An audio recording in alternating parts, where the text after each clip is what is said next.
Latest updates ఎప్పటికప్పుడు పొందడానికి big TV WhatsApp channel follow అవ్వండి. లింక్ డిస్క్రిప్షన్ లో ఉంది.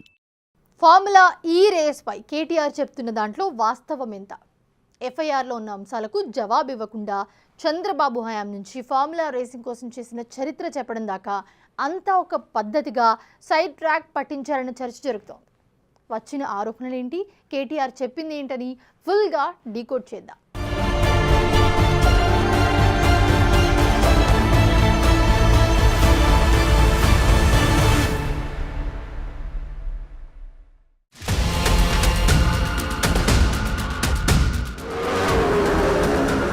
ఫార్ములా ఈ రేసింగ్ అవకతవకలపై ఇప్పుడు దేశవ్యాప్తంగా చర్చ జరుగుతోంది. ఇందులో ఏం జరిగింది, ప్రభుత్వానికి ఎలా నష్టం వచ్చింది, స్పాన్సర్ గ్రీన్ కో ఎందుకు తప్పుకుంది, హెచ్ఎండిఏ అకౌంట్ నుంచి డబ్బుల్ని ఎందుకు ట్రాన్స్ఫర్ చేయించారు, ఇలాంటివి కీలకంగా ఉన్నాయి. ముందుగా కేటీఆర్ పై ఏసీబీ నమోదు చేసిన ఎఫ్ఐఆర్ లో ఏముందో చూద్దాం. ప్రభుత్వ నిధులు 54,88,87,043 రూపాయలను అక్రమంగా యూకేకి చెందిన ఎఫ్ఈఓ ఫార్ములా ఈ ఆపరేషన్ లిమిటెడ్ కంపెనీ బదిలీ చేశారని, 2 విడతల్లో ఈ చెల్లింపులు జరిగాయన్నది ఎఫ్ఐఆర్ లో ఉంది. విదేశీ కంపెనీకి చెల్లింపుల కారణంగా హెచ్ఎండిఏకు 8,75,404 రూపాయల అదనపు పన్ను భారం పడింది. 10 కోట్లకు మించి బదిలీ జరిగితే ప్రభుత్వం ఆర్థిక శాఖ అనుమతి అవసరం. సీజన్ ఫార్ములా ఈ రేసింగ్ కి స్పాన్సర్స్ లేకపోవడంతో హెచ్ఎండిఏ నిధుల్ని మళ్లించారు. 54.88 కోట్ల రూపాయల నిధుల్ని దుర్వినియోగం చేశారు. పైగా 2023 అక్టోబర్ 9 నుంచి ఎలక్షన్ కోడ్ అమల్లో ఉన్న సమయంలో చెల్లింపులు జరిపారు. ఎలక్షన్ కమిషన్ నుంచి ఎలాంటి అనుమతులు తీసుకోకుండా ఈ చెల్లింపులు చేశారు. ఇది ఎఫ్ఐఆర్ లో ఉన్న మ్యాటర్. వీటికి కేటీఆర్ దగ్గర నుంచి డైరెక్ట్ ఆన్సర్ లేకుండా పోయింది.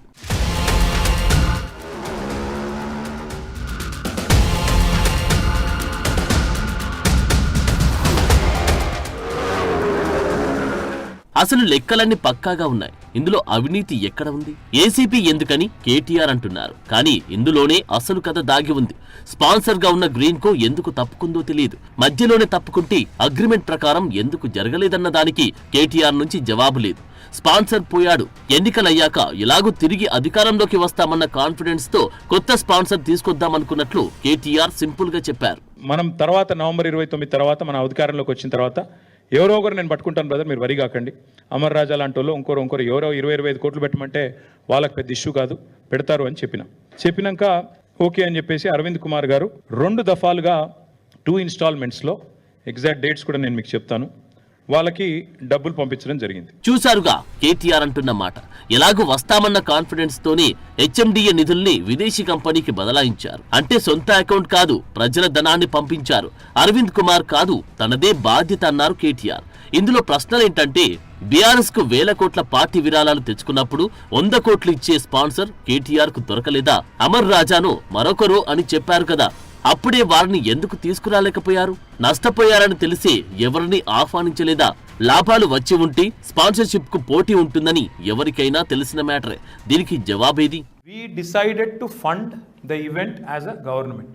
ఎట్లయితే కామన్వెల్త్ కు 70,000 కోట్లు పెట్టిరో, ఎట్లయితే వేరే ఈవెంట్లకు 1700 కోట్లు, 100 కోట్లు, ఆఖరికి మన హైదరాబాద్ ఆఫ్రివేషన్ గేమ్స్కి అప్పుడు 2003లో 103 కోట్లు ఖర్చు పెట్టినరో, హైదరాబాద్ బ్రాండ్ ఇమేజ్ పెంచడానికి, హైదరాబాద్ని బాగా మనం ఆ ప్రపంచ పటంలోంచి ఆ రేస్ సర్కిట్లకి వెళ్ళి పోకుండా ఈవీలలో మొబిలిటీ వ్యాలీలో టాప్ ఛాంపియన్ చేయడానికి 55 కోట్లు అర్జెంట్ కట్టాలంటే కట్టినాం. కేటీఆర్ అంటున్నది ఏంటంటే, ఇది కామన్వెల్త్ మాదిరి ప్రభుత్వమే చొరవ తీసుకొని పెట్టిన రేసింగ్ అంటున్నారు. మరి ఇది కరెక్టా అంటే కానే కాదు. మిగతా గేమ్స్ కు ఈ రేస్ కు సంబంధమే లేదు. ఎందుకంటే ఇక్కడ 3 పార్టీల మధ్య అగ్రిమెంట్ స్పష్టంగా ఉంది. మౌలిక సదుపాయాలు కల్పించడం వరకే ప్రభుత్వం ఖర్చు పెట్టాలి, మిగతాది స్పాన్సర్స్ చూసుకోవాలి. కానీ ఇక్కడ స్పాన్సర్ అవుట్, గవర్నమెంట్ ఇన్ అయింది. పైగా తప్పుకున్న స్పాన్సర్ ను ఈజీగా వెళ్లిపోండని చెప్పడమే ఇక్కడ హైలైట్.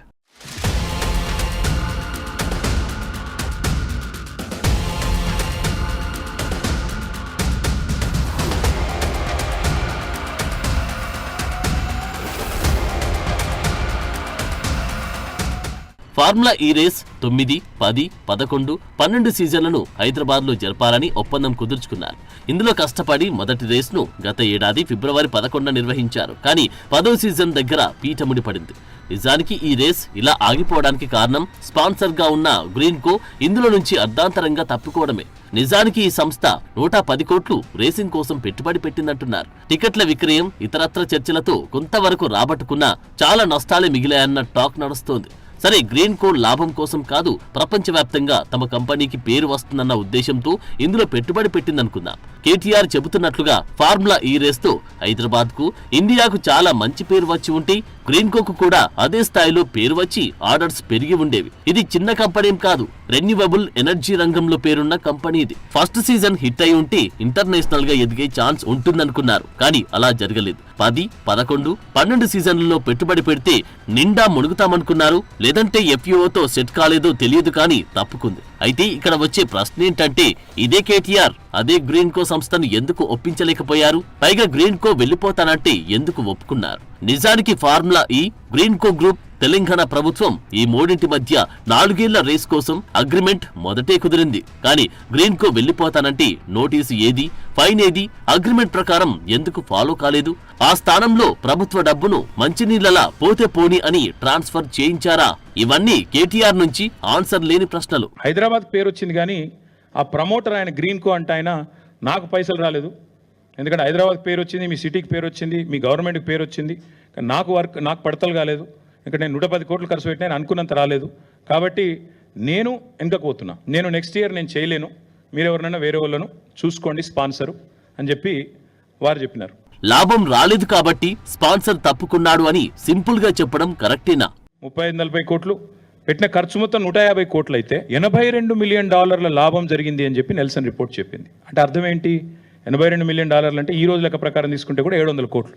పెట్టింది 150 కోట్లు అయితే ప్రైవేట్ వాళ్ళు గవర్నమెంట్ కలిపి వచ్చింది దాదాపు 550 కోట్లు ఇంకా అదనంగా ఎకనామిక్ బెనిఫిట్ వచ్చింది. కేటీఆర్ చెప్పిన మరో మాట ఏంటంటే, ఫార్ములా ఈ రేస్ సౌకర్యాలకు హెచ్ఎండిఏ, గ్రీన్ కో జాయింట్ గా 150 కోట్లు ఖర్చు పెడితే 700 కోట్ల బెనిఫిట్ జరిగిందని, అంటే 550 కోట్లు అదనంగా లాభం జరిగినట్లు నిల్సన్ అనే సంస్థ రిపోర్ట్ ఇచ్చిందన్నారు.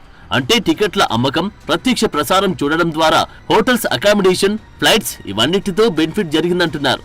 బయట నుంచే ఎక్కువ మంది వచ్చి చూశారన్నారు. కానీ వీటిని పక్కాగా క్రాస్ చెక్ చేసిందెవరు? ఇంత అద్భుతంగా జరిగితే ఇంటర్నేషనల్ కంపెనీ గ్రీన్ కో స్పాన్సర్షిప్ నుంచి ఎందుకు తప్పుకుంటుంది? పైగా లైవ్ టెలికాస్ట్ తో విదేశీ బ్రాడ్కాస్టింగ్ కంపెనీకే బెనిఫిట్ జరిగింది. ఇందులో హైదరాబాద్ కు, తెలంగాణ ప్రభుత్వానికి వచ్చింది గుండు సున్నా. 30,000 మంది స్పెక్టేటర్స్ వస్తే చాలా వరకు బయటవారే అన్నారు. అంత పెద్ద మొత్తంలో బయట నుంచి వచ్చే పరిస్థితి ఉంటుందా అన్నది ప్రశ్న.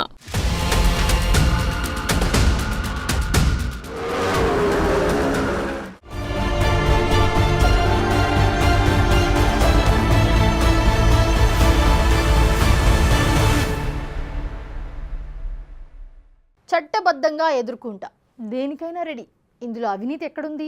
ఇలా ప్రశ్నలు వేస్తున్న కేటీఆర్ అసలు ఈ ఎఫ్ఐఆర్నే కొట్టేయాలని క్వాష్ పిటిషన్ వేయడమే ఆశ్చర్యపోయే విషయం. ఈవీ హబ్గా తెలంగాణను చేద్దామనుకున్న కేటీఆర్ అసలు అధికారంలో ఉన్నప్పుడు నామకే వాస్తే ఈవీ పాలసీ అమలు చేసిన విషయం మర్చిపోయారా? ఎకోసిస్టమ్కు అవసరమైనవి వదిలేసి దూరపు కొండలు నునుపు అన్న ఫార్ములాను నమ్ముకున్నారా అన్నది ఇప్పుడు hot topic.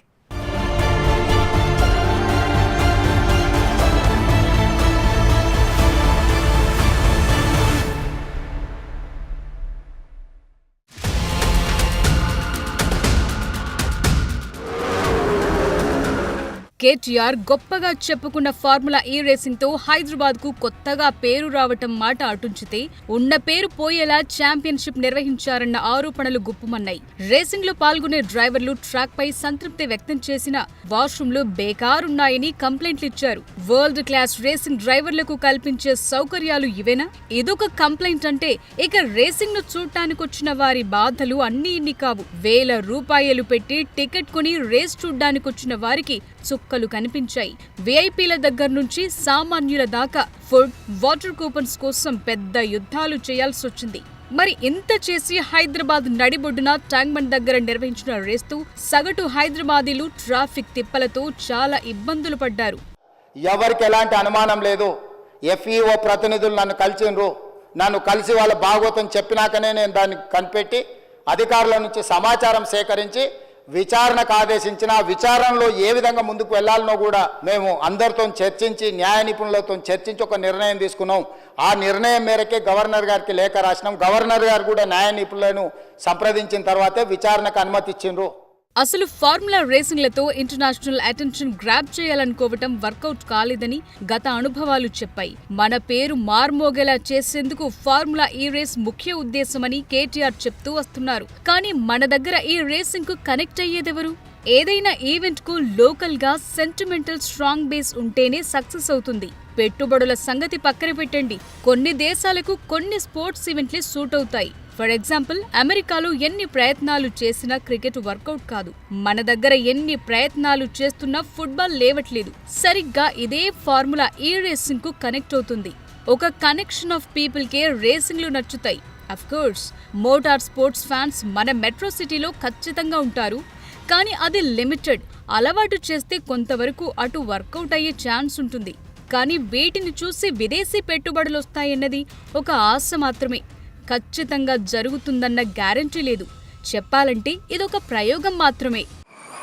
Just the dustiness of it or what, but this is the most I've seen Formula E drivers struggle for a long time. This is really loose stuff. Fantastic. I think it's also the tires being a little bit. Temporary tracks వేయటం, అది కూడా హైదరాబాద్ నడిబొడ్డున tracks తో EV racing full time సాధ్యమని నమ్మటమే పెద్ద minus.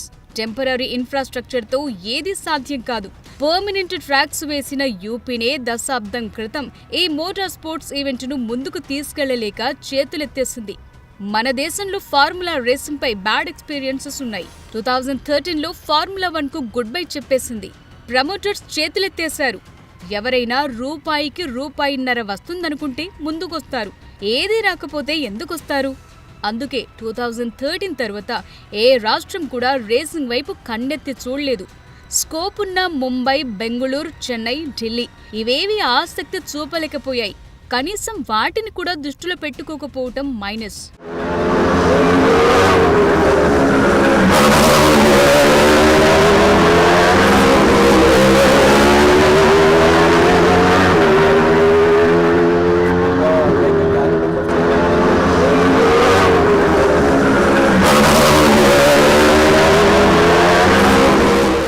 నిజానికి తక్కువ ఖర్చుతో ఎక్కువ లాభం పొందే మార్గాలు చూడాలి. కానీ ఒకేసారి ఎక్కువ మొత్తం పెట్టి తరువాత పైసా వసూలంటే సంపన్న దేశాలకు ఇది వర్కౌట్ అవుతుంది, మనకు కాదు. కానీ ప్రయత్నం చేయటం తప్పు కాదు. కానీ ఇర్రెగ్యులారిటీస్ ఉండటం ఈ ఎపిసోడ్లో బూమరంగ్ అయింది, డ్రాబ్యాక్ గా మారిందంటున్నారు. పైగా విదేశీ పెట్టుబడులను ఆకర్షించడానికి చాలా మార్గాలున్నాయి. వాటిని పట్టుకోకుండా రేసింగ్, అందులోనూ ఎలక్ట్రిక్ వెహికల్ రేసింగ్ ను ఎంచుకున్నారు. నిజానికి ఫార్ములా 1 అండ్ 2కి ఎక్కువ క్రేజ్ ఉంది.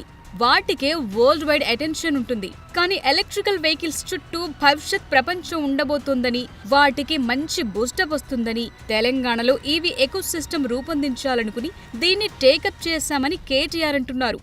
మరి దీనికి చేయాల్సింది ఫార్ములా ఈ రేస్ పెట్టడం సొల్యూషనా అంటే కానే కాదు. ఎందుకంటే ఫస్ట్ తెలంగాణను ఈవీకి సెంటర్ ఆఫ్ అట్రాక్షన్ గా మార్చాలనుకుంటే ది బెస్ట్ పాలసీ ఇక్కడ అడాప్ట్ చేసుకోవాలి. 2020లో తెలంగాణలో ఇదే కేటీఆర్ ఈవీ పాలసీ తీసుకొచ్చారు. అసలు ఎలక్ట్రిక్ వెహికల్ కొందామా వద్దా అని ఆలోచించుకునే వారికి అది ఏమాత్రం ఉపయోగకరంగా లేకుండా పోయిందన్న విమర్శలొచ్చాయి. కొంతవరకే బెనిఫిట్స్ ఇచ్చినట్లే ఇచ్చి చేతులు దులుపుకున్నారు. కానీ సమగ్ర ఈవీ పాలసీ కోసం ఇటీవలే రేవంత్ సర్కార్ జీవో 41 తీసుకొచ్చింది.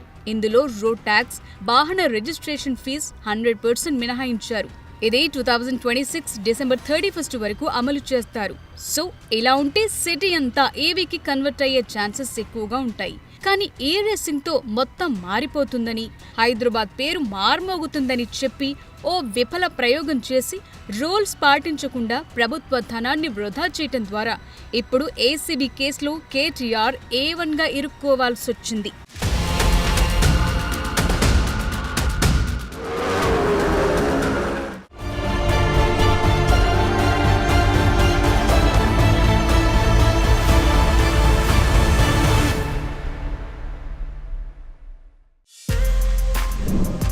For more videos like this, subscribe Big TV channel.